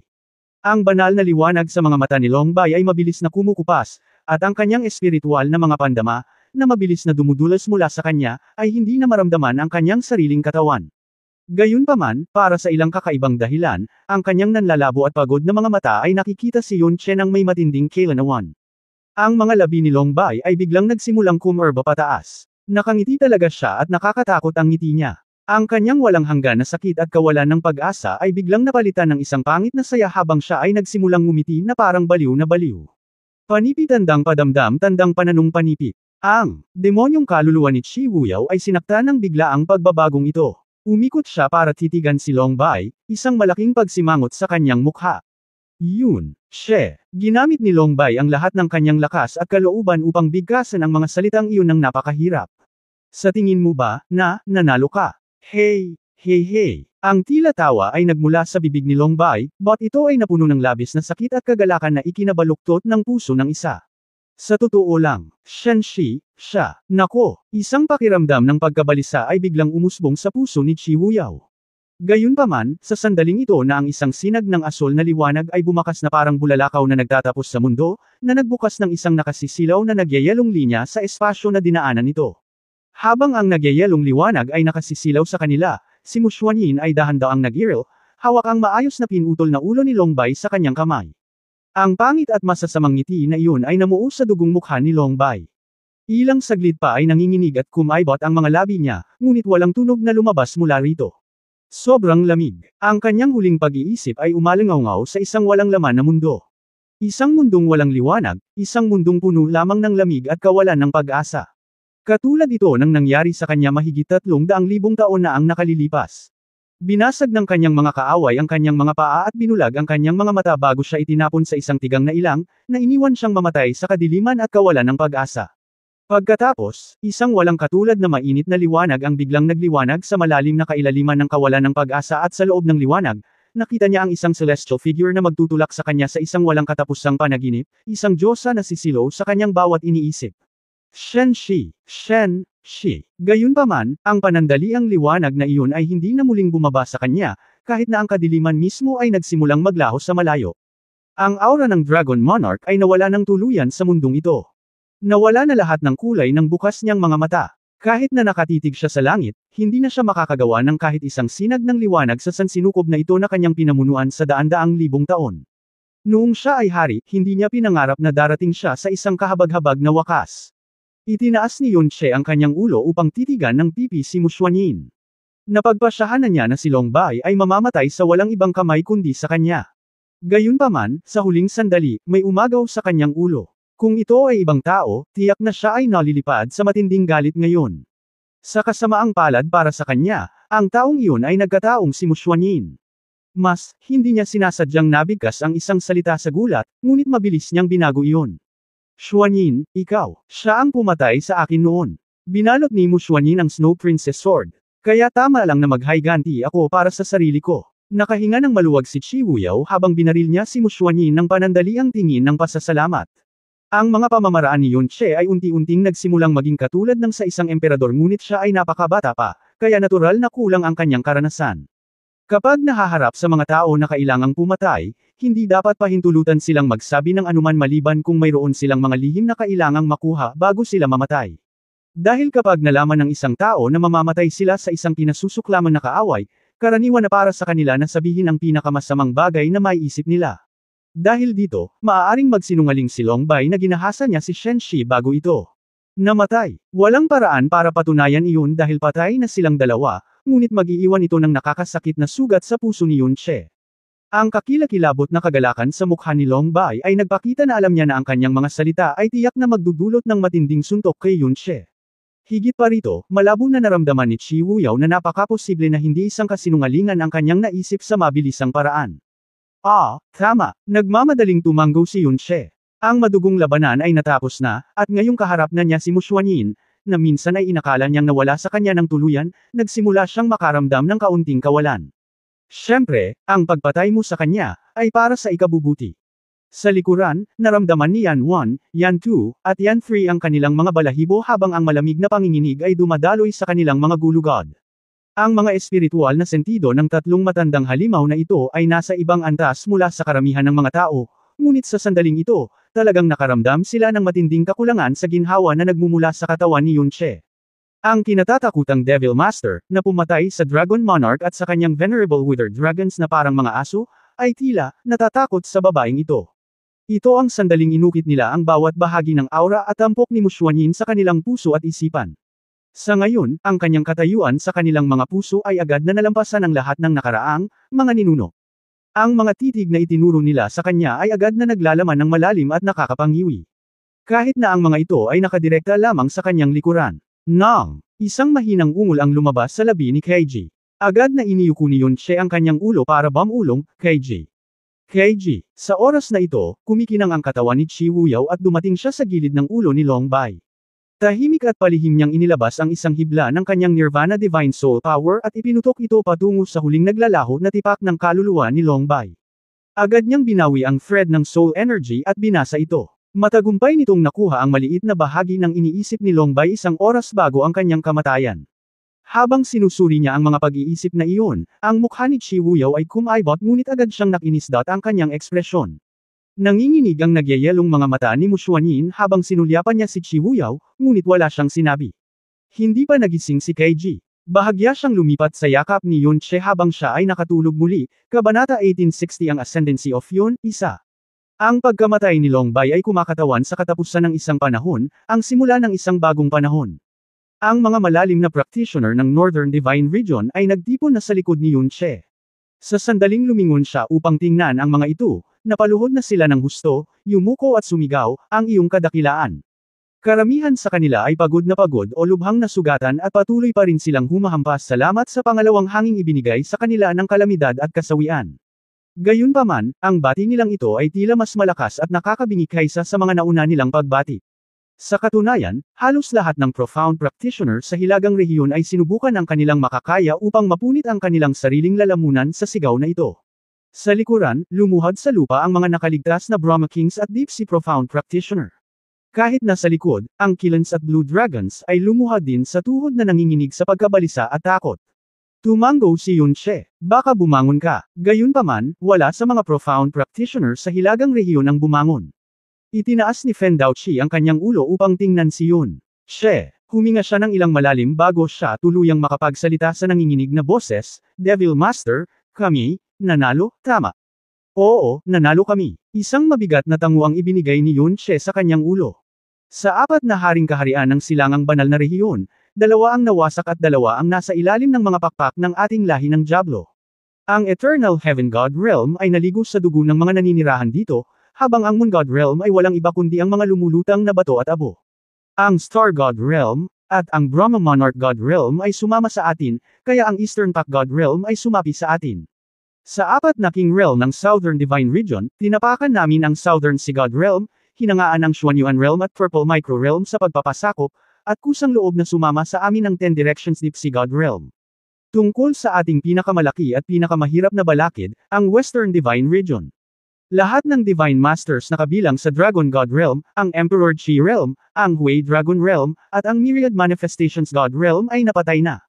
Ang 4 na King Realm na ito ay umiiral na ngayon sa pangalan lamang, wala na silang kapangyarihang banta tayo. Para sa Dragon, Killens at Blue. Ang maikling paghinto na iyon ay nagdulot ng panginginig na bumaba sa likuran ng lahat ng Killens at Blue Dragons. Buhay lang sila sa aking kapritsyo, at mahigpit kong kinokontrol ang kanilang mga kapalaran sa aking palad. Nilaibot ng tingin ni Yun Che ang buong pulutong, habang nagsimula siyang magsalita sa mabagal at seryosong paraan. Sa ngayon, wala nang natitirang kapangyarihan sa universo na ito na maaaring makahadlang sa pag-unlad ng ating Northern Divine Region. Mula ngayon, mula sa sandaling ito, hanggat ako, ang Devil Master, ay nananatili sa mundong ito, wala nang sinumang maaaring mapahamak, manginsulto, o humahamak sa madilim na malalim na mga practitioner ng Northern Divine Region ng walang magandang dahilan. Ikaw, ang iyong mga kamag-anak at ang iyong mga angkan, ang iyong mga anak at ang iyong mga inapo, silang lahat ay ganap na makakatakas sa maitim na pamatok na ito na nakasabit sa iyong leeg sa loob ng 1,000,000 taon. Sa wakas ay may angat mo na ang iyong mga ulo ng may pagmamalaki at lumakad sa liwanag. Ito na ang panahon ng Northern Divine Region at tayo na ang may kontrol sa God Realm. Ang mga profound practitioner sa hilagang rehiyon ay hindi pa naninirahan. Kakalabas lang nila mula sa madyugo at kakilakilabot na labanang iyon bilang ang pinakamalamang na hindi mananalo. Nanatili pa rin ang kanilang mga isipan sa pagpatay sa kanilang mga kamag-anak at sa kapansin-pansing pagbaligtad na naganap. Dahil dito, napuno pa rin sila ng marahas na pagnanasa ng dugo at ang kanilang mga isip ay napupuno pa rin ng isang makapal na ambon ng dugo. Gayunpaman, ang pahayag ng Devil Master ay sa wakas ay natapos na ang lahat, ang kanilang marahas na mali siya ay natunaw sa mainit na luha na tumulo sa kanilang mga pisngi. Sa wakas ay lumuwag ang kanilang pagod na puso habang ang nakamamatay na pagnanasa ng dugo ay walang tunog na naglaho kasama ang malalim na lakas na hindi pa rin nila namamaliin. Hindi na nila naamoy ang dugong umaagos sa hangin. Thud! Marami pa nga sa kanila ang lumubog sa lupa habang lumalabas ang lakas sa kanilang katawan. Gayunpaman, dali-dali silang lumuhad muli habang malalim nilang iniyuko ang kanilang mga ulo at ginawa ang isang mababang at mapagpakumbabang poster. Ang kanilang nanginginig na mga mata ay napuno ng isang sumasamba na pagpipitagan na kanilang masigasig na babantayan habang buhay, isang sumasamba na pagpipitagan na kanilang ipapamana sa 1,000 henerasyon. Dahan-daang ipinikit ni Fen Daochi ang kanyang mga mata, habang yumuko siya ng malalim kay Yun Che. Ang bawat salita niya ay may kasamang luha habang sinasabi niya, nahigitan ng lakas ng kanlurang banal na rehiyon ng lahat ng mga record na mayroon tayo tungkol dito. Higit pa ito sa ating pinakakinatatakutang mga bangungot. Kung wala ang Devil Master, ang ating Northern Divine Region ay malamang na nakulong sa kulungan ng kadiliman magpakailanman. Maaaring hindi tayo kailanman nakipag-away. Pagkakataong baligtarin ang ating kapalaran. Ang kagandahang loob ng Devil Master ay hinding-hindi malilimutan, at hindi kailanman, mababayaran. Idiniin ni Fen Daochi ang kanyang ulo sa lupa sa napakatagal na panahon. Bilang dating guro ng imperial ng Burning Moon God Realm, napuno siya ng karunungan na maaari lamang idulot ng napakaraming karanasan. Gayunpaman, sa sandaling ito, wala siyang mahanap na mga salita na maaaring ganap na ipahayag ang kanyang pasasalamat at damdamin para sa mapagpalang sandaling ito. Ang labanang ito na nagbabago ng tadhana ay nakakuha ng lakas ng iba't ibang divine rehiyon, at ang kanluraning banal na rehiyon ay lubhang nakakatakot. Kung tutuusin, ang mismong mga katawan nila ang nagpapatunay sa kanilang lakas. Kung wala si Yunche, ang kahabag-habag at malungkot na kapalaran ng Northern Divine Region ay hindi titigil sa 1,000,000 taon lamang. Ito ay magpapatuloy sa lahat ng panahon, hanggang sa araw na ang Northern Divine Region ay natural na gumuho. Ang mga salitang, Darkness Profound Practitioner, at Devil Person, ay magiging mga salita din para sa kasalanan at karumihan magpakailanman, isang bagay na nakaukit sa isipan ng lahat ng tao sa mundo. Dahil dito, ang mga salita ni Fen Daochi ay tumatak sa puso at kaluluwa ng bawat malalim na practitioner sa hilagang rehiyon. Lahat sila ay yumuko ng malalim sa kanya bago sila sumigaw. Ang kagandahang loob ng Devil Master ay hinding-hindi malilimutan, at hinding-hindi masusuklian. Ang kagandahang loob ng Devil Master ay hinding-hindi malilimutan, at hinding-hindi masusuklian. Ang magnanimity ng Devil Master ay hindi makakalimutan, at hindi mababayad. Tuldok, kahit na sila ay malinaw na nanghihina at pagod, ang kanilang mga sigaw ay lumalakas sa bawat pag-uulit, hanggang sa ang mismong hangin sa itaas ng Deep Sea Divine Region ay umalangaw-ngaw sa kanilang mga boses. Sa likuran, dahan-daang itinaas ng Qilin Emperor ang kanyang ulo at napuno ito ng pagtataka at paghanga. Ang kanilang mga pag-iyak ay hindi naglalaman ng kahit katiting na pambabula at takot na matagal na niyang nakasanayan. Sa halip, tila umaalingaw-ngaw ang bawat salita mula sa kaibuturan ng kanilang mga kaluluwa. Halos imposibleng mabayaran ang isang tao para sa pagliligtas sa iyong buhay, kaya paanong mababayaran ng sinuman ang utang ng pagligtas sa napakalawak na banal na rehiyon, lahat ng buhay na nakapaloob dito, at lahat ng buhay na darating sa bawat sunod-sunod na henerasyon. Sa ngayon, kahit nautusan sila ni Yunche na isuko agad ang kanilang sariling buhay, kumbinsido ang Qilin Emperor na silang lahat ay agad na magwawakas ng kanilang buhay nang walang anumang pahiwatig ng pagsisisi o pagsisisi. Ang pagpipitagan at katapatan na ito na tumatagos sa kanilang mga buto. Bilang mga kapwa emperador, ni Xiao ang Blue Dragon Emperor ay hindi kailanman tunay na makakamit ang ganoong bagay. Si Yunche ay gumawa ng maliit na kilos gamit ang kanyang mga daliri, na naging sanhi ng napakaliit at manipis na sound isolation barrier na palibutan ang natutulog na Kaiji. Isa pang alon ng enerhiya ang kumalat mula sa kanyang katawan at pinatahimik ang lahat ng boses. Ang mga bunga ng labanang ito ay hindi dahil sa aking trabaho lamang.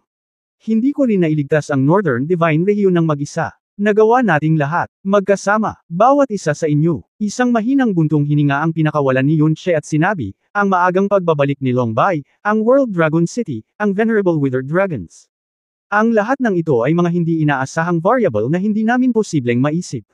Gayunpaman, ako, bilang Devil Master, ay hindi gumawa ng sapat na paghahanda para sa mga posibilidad na ito bago ako pumasok sa Eternal Heaven Divine Realm at ito ang idinulot ng Devil Master sa lahat. Nanliit ang mga mata ni Chi Wuyaw nang hindi mahahalata. Natural, wala sa mga ito ang kasalanan ni Yunche. Ang anumang hindi inaasahang variable ay hindi magkakaroon ng salitang, hindi inaasahang, na nakakabit dito kung mahuhulaan ang mga ito. Ang lahat ng mga pagbabagong naganap sa Dragon God Realm ay mga pagbabago na kahit siya ay hindi mahulaan. Sa katunayan, kung hindi niya nagawang ilugmok ang isang hibla ng kanyang demonyong kaluluwa kay Jozuzi, ang mga resulta ng labanan ngayon ay magiging mas sakuna. Gayunpaman, ang mga salita ni Yunche ang pinakaangkop na salita para sa sandaling ito. Pagkatapos ng lahat, walang isang emperador na hindi nangangailangan ng mahusay na pagsasalita o ang mga puso ng kanyang mga tao. Ang Eternal Heaven Divine Realm ay isang natatanging mundo na sumusunod sa sarili nitong mga espesyal na batas, kaya karaniwan itong isang bagay na hindi madaling maapektuhan ng labas ng mundo. Gayunpaman, ang kapangyarihan ng kasalukuyang Eternal Heaven Pearl ay halos bumaba sa zero, at napakalaking hiling na buksan ito kahit na sa loob ng 3 taon. Dahil dito, ito ay hindi kapani-pani walang hindi matatag at ang anumang panlabas na pag-atake ay maaaring maging sanhi ng pagbagsak. Itinutok ni Yunche ang kanyang mga mata sa kanluran at tumingin sa lupa na may bahid ng dugo ng demonyo. Lahat ng mga bagay na ito ay malamang na sinabi na sa inyo ng Devil Queen. Nangangahulugan din niya na kayong lahat ay malinaw na may sapat na oras para tumakas, ngunit pinili ninyong lahat na manatili sa likuran. Sa mapapahamak na sitwasyong ito, hindi kayo kumilos para sa hilagang rehiyon o sa inyong sarili, kumilos kayo para lamang sa akin. Bawat salita ay puno ng emosyon na nagmumula sa kaibuturan ng puso ni Yunche. Nang banggitin niya ang word, ikaw, hindi lang ang mga taong nakaluhod sa harap niya ang tinutukoy niya, ang tinutukoy din niya ay ang mga namatay habang pinuprotektahan siya bago siya bumalik. Gayunpaman, wala na sila rito para marinig ang mga salitang iyon, wala na sila rito para makita ang maliwanag na mahigpit na hawak ng Northern Divine Region sa kanilang mga kamay, ang liwanag na kanilang kinauuhawan sa loob ng maraming henerasyon. Kung hindi mo ako desperado na ipinagtanggol hanggang sa huling sandali, ang Eternal Heaven Divine Realm ay tiyak na gumuho. Naihagis na sana ako sa isang hindi kilalang lugar sa pamamagitan ng magulong daloy ng kalawakan, at sa pinakamasamang sitwasyon, maaaring natapos ito sa aking kamatayan. Hindi naman ito isang pagmamalabas. Sa katunayan, si Healing ang personal na nagsabi sa kanya ng mga bagay na ito. Bawat onsa ng iyong lakas, bawat patak ng iyong dugo, bawat sakripisyo na ginawa ng isa sa iyong mga kamag-anak ay nagligtas sa akin. Sa totoo lang, naligtas din nila ang hilagang banal na rehiyon. Dahil dito, ang nagpabago sa kapalaran ng Northern Divine Region at muling sumulat ng ating mga libro sa kasaysayan ay hindi ako nag-iisa. Kayong lahat din. Nang umalis si Yunche sa Eternal Heaven Divine Region, halos naabot na ng kamay ni Longbay ang Eternal Heaven Pearl. Bilang resulta, bawat pag-atake, bawat patak ng dugo, bawat buhay na isinakripisyo sa layunin ay nakakuha ng mahalagang oras para kay Yunche. Ang lahat ng ito ay kinakailangan, at bilang ito ay naging, wala sa mga ito ay walang kabuluhan. Lahat ng inyong mga pangalan ay mauukit sa kasaysayan ng Northern Divine Region. Iyan ang espesyal na karangalan at kaluwalhatian na para sa inyong lahat. At sa hinaharap, ito ay isang bagay na dapat ninyong protektahan ng sama-sama. Naramdaman ng lahat ng malalim na practitioner sa hilagang rehiyon ang kanilang malademonyong dugo na umaagos sa kanilang mga ugat at ang mainit na luha ay tumulo sa kanilang mga mata. Habang sinasabi ni Yunche ang mga salitang iyon, ang enerhiya ng kadiliman ay lumabas sa kanyang katawan at itinaas ang lahat ng malalim na practitioner sa hilagang rehiyon sa kanilang mga paa. Bumangon ka, hindi ngayon ang oras para manatili sa iyong nararamdaman. May mas mahalagang gawain sa hinaharap. Pumunta ka at tipunin ang mga bangkay ng ating mga namatay na kamag-anak at ihanda sila para sa paglilibing. Huwag mong palampasin ang kahit isang patak ng kanilang malademonyong dugo. Dapat tayong magtayo ng monumento para sa kanila sa bawat lupain sa Northern Divine Region.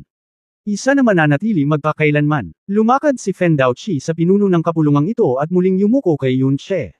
Tumulo ang mga luha sa kanyang matandang mukha nang sabihin niyang, "Same time naming sinusunod ang mga salita ng Devil Master." Pagkatapos nito, ang mga malalim na practitioner sa hilagang rehiyon ay nagkalat pabalik sa larangan ng digmaan.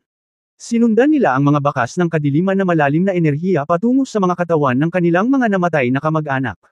Ang malupit na kalagayan ng pamumuhay ng Northern Divine Region ay hindi maiiwasang naging sanhi ng maraming sama ng loob at sama ng loob na nabuo sa pagitan ng mga bituin na nasa loob nito. Gayunpaman, sa sandaling ito, kung sino man ang nakatagpo ng katawan ng dati nilang kinasusuklaman na kaaway, hindi sila nakakaramdam ng kahit isang onsa ng kagalakan sa kanilang puso. Sa halip, yumuko sila at binalot sila ng pinakabanayad na malalim na enerhiya na maaari nilang gawin, at ang tanging takot nila ay mapinsala nila ang katawan sa anumang paraan. Pagkatapos nilang lumaban sa madugong labanan na ito para sa kinabukasan ng Northern Divine Region, lahat ng kanilang mga nakaraang hinanakit ay natunaw na sa alabok. Lumingon si Yunche upang mahinahong tumingin sa malalim na mga practitioner ng Deep Sea. Hindi sila pinagtaksilan ng 10 Directions Deep Sea Realm, at sa totoo lang, labis siyang nagulat. Sa sandaling ito ay humakbang pasulong si Kang Shitian at nagpatira pa sa harap ni Yunche. Siya ay sumigaw sa malakas na boses, ang makasalanang ito na si Kang Shitian ay yumuko sa Devil Master. Binabati ko ang Devil Master sa paggamit ng kanyang nakakapanginginig na banal na kapangyarihan upang alisin sa mundo ang mga kapahamakan at masasamang dragon na ito. Iniligtas mo ang Northern Divine Region mula sa kanilang malupit na kapalaran at iniligtas ang God Realm mula sa paniniil ng mundo, ang pinakalumang pangyayari sa ilalim ng langit. 3 Deep Sea Gods na lang ang natitira at ang Deep Sea Divine Envoys ay nabawasan na sa 15 tao. Ang dramatikong pagganap ni Kang Shitian, kung saan siya ay halos nasa bingit ng pagpatak ng mga luha, ang naging sanhi ng kanilang malalim na pagyuko sa kanilang mga ulo sa kahihiyan habang ang kanilang mga labi ay patuloy na kumikibot. Sinaman siya ng tingin ni Yunche. Nakaligtas ka ba talaga? Para sa kanya, si Kang Shitian ay isang taong walang lahat ng makaharing dignidad at kagandahang loob, isang taong pupunta sa anumang direksyon na ihip ng hangin. Bilang pangalawang pinakamalakas na emperador ng Diyos ng Southern Divine Region, hindi lang siya tumulong noong nawasak ang Southern Sea God Realm, agad din siyang sumuko kay Yunche at pinatunayan ang kanyang katapatan sa pamamagitan ng pag-atake ng isang mabangis na suntok laban kay Nan Wansheng. Pinilit din nito ang Xuanyuan God Emperor at ang Purple Micro God Emperor na sumuko. Kapag ang hangin ay umiihip sa pabor ng isa, ang gayong tao ay magiging isang napakakapakipakinabang na Alapiers. Gayunpaman, sa sandaling nagsimulang maging magaspang ang mga bagay, dapat na agad niyang tibinalak niya ang kanyang kapalaran sa Dragon Monarch tulad ng ginawa niya kay Yunche. Kasabay nito, marahas niyang sasaksakin ang Northern Divine Region bilang patunay ng kanyang katapatan. Dahil dito, bago siya pumasok sa Eternal Heaven Divine Realm, ginawa niya ang kanyang paraan upang sabihin kay Qi Wuyaw na mag-ingat kay Kang Shitian. Nakapagtataka, nang lumabas siya mula sa Eternal Heaven Divine Realm, hindi lang sila nasa isang hindi magandang sitwasyon. Halos isang hakbang na sila mula sa pintuan ng kamatayan. Ngunit si Kang Shitian ay talagang nasa kanilang panig. Ito ay eksaktong kabaligtaran ng kanyang agarang pagsuko nang siya ay nahaharap sa napipintong panganib sa huling pagkakataon. Napasulyap siya ng panandalian kay Qi Wuyaw habang iniisip niya kung paano niya nagawang kumilos si Kang Shitian. Ngunit marahil ay nagkamali siya tungkol kay Kang Shitian sa lahat ng oras na ito. O marahil ito ay kombinasyon ng dalawang salik. Pag-uulat sa Devil Master. Dahil ang Shitian na ito ay matapat na aso lamang ng Devil Master, paano ako maglalakas loob na mamatay ng walang malinaw na utos ng Devil Master? Hindi man lang nagdalawang isip si Kang Shitian na buong pagmamalaking isigaw ang mga salitang iyon na ganap na nagtanggal sa kanya ng kanyang dignidad.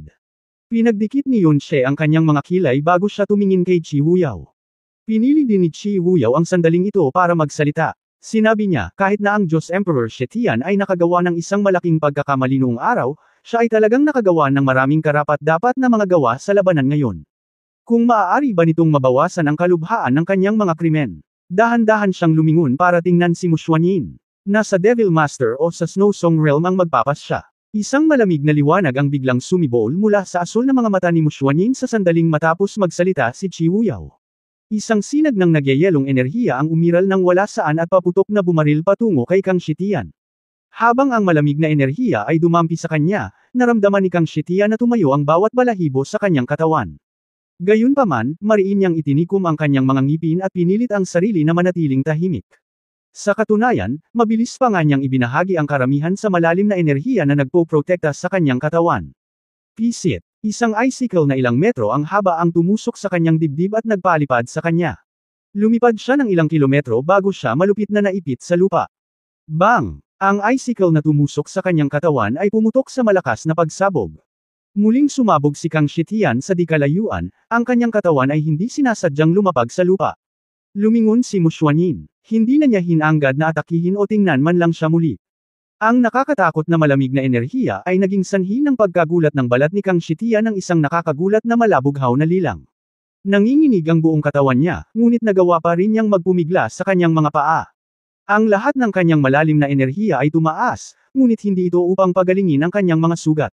Sa halip, nagpakawala siya ng mahinang dagandong habang ang kanang braso ay umindayog sa hangin. Ang nanginginig na tunog ng mga buto na nadudurog ay umalangaw sa hangin habang hinahampas ng katawan niya ang sarili niyang kaliwang braso. Lumuhad siya sa lupa gamit ang natitirang paa, mabigat ang paghinga. Pagkatapos noon, iniyuko niya ang kanyang ulo sa lupa at sinabing, "Noon, ginamit ko ang brasong ito para salakayin ang Snow Song Realm King. Kung mapapawi nito ang galit ng Devil Master at Snow Song Realm King, handa akong mabuhay nang wala itong braso sa loob ng 300 taon." Isang malamig na nguso si Muxuanyin. Mas gugustuhin kung magkaroon ka ng 2 braso, para mapaglingkuran mo ng mabuti ang Devil Master. Iniangat ni Kang Shitian ang kanyang ulo, isang masaya at nagulat na ngiti sa kanyang mukha. Malalim siyang yumuko at sinabing, ang mapagpakumbabang haring ito na si Kang Shitian ay nagpapasalamat sa Snow Song Realm King at Devil Master sa kanilang awa. Si Qi Wuyaw ay pinagmamasdan ng bawat isa sa mga kilos ni Kang Shitian na may malamig na mga mata. Pagkatapos nito, bumulong siya sa mahinang boses, siya ay talagang hindi kapani-paniwalang tao. Tinitigan ni Yunche si Kang Shitian mula sa malayo, ang nakamamatay na layunin sa kaibuturan ng kanyang mga mata ay hindi ganap na nabura. Tinulungan ng mga nakaligtas na Sea Gods at Deep Sea Divine Envoy ang sugatang si Kang Shitian na makatayo, kakaiba at komplikadong mga tingin ang kumikinang sa kanilang mga mata.